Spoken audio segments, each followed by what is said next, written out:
Right, if you haven't got cruise control and you're doing your motorway miles, you need a throttle lock. There's no other way.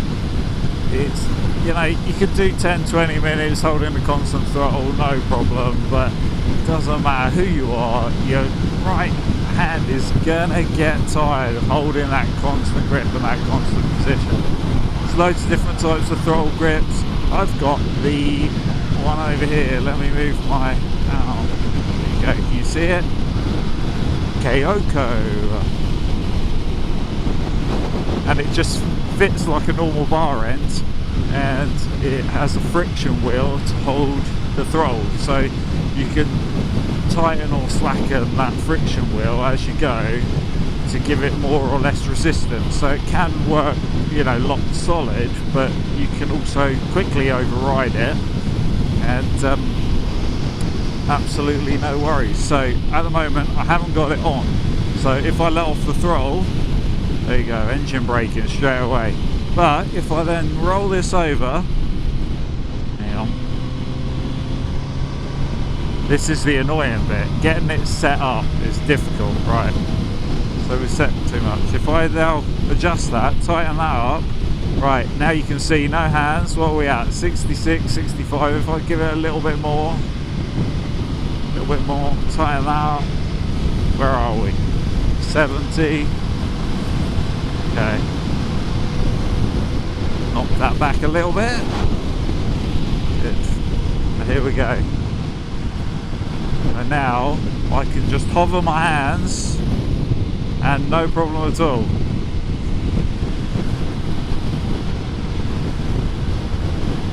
It's kind of, I guess it's a bit rudimentary, a bit crude, but it works. Yeah, I'm keeping a steady 71, flowing with the traffic, and I've got no issues. I've got no hand cramp. I can stretch it, I can shake it off, I can rest my hand on the throttle, and if I need to just tweak it a little bit, it still allows me to move it backwards or forwards, just, you know, just a tiny amount.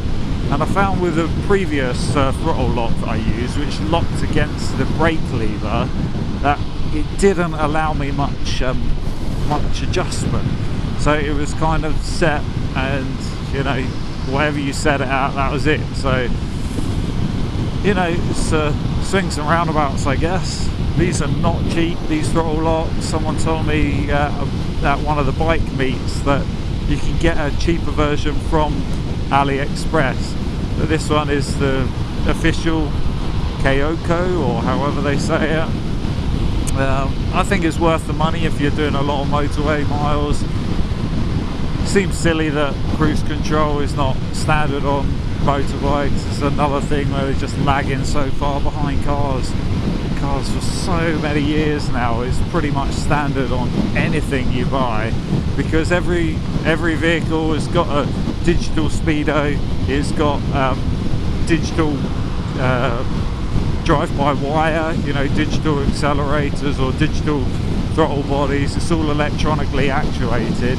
Even on this bike, where I've got a cable throttle that goes down to the throttle bodies, but then the secondary throttle bodies, it's all got electronic actuation anyway. So it's silly that it's not implemented, but at the same time, I guess it's some sort of cost saving.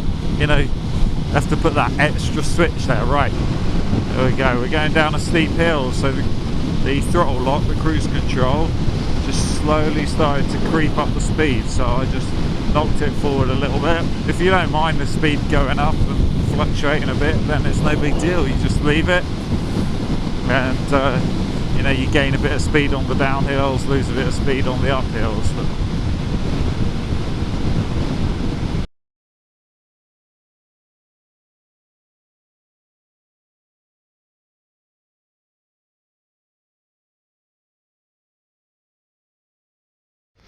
sorry for the technical difficulties, the sound cut off and then the video cut off, so this is just to wrap up and give you a little bit of a closer look. So you can see when it's completely off, I can see the little logo there, and you can then see when I Wow, that's tight. Oh, I'm twisting the wrong bit. So the outer bar end bit doesn't twist, it's just that bit that twists. I always forget. And you can see how that tightens up. This little gap here tightens, and now the throttle is quite stiff, and you can see that it's going to hold. So it will hold at any position. And then you can see as I roll it off how it loosens. So that's why you have to keep retightening. It's a good safety mechanism, see? It will always let you do it, so you're never going to have it locked on, and it's never going to cause you problems. The outer diameter of this is slightly larger than the typical bar end, so you won't be able to use bar end mirrors with it, but you can see that's a Suzuki, the original one. It's the same weight, so it's good sturdy weight and fixing on it. There you go, just normal Allen key, so super simple. And you can adjust the friction on it as well, so this little grub screw here can adjust the tension as it clamps as well. So I hope that helps you anyway.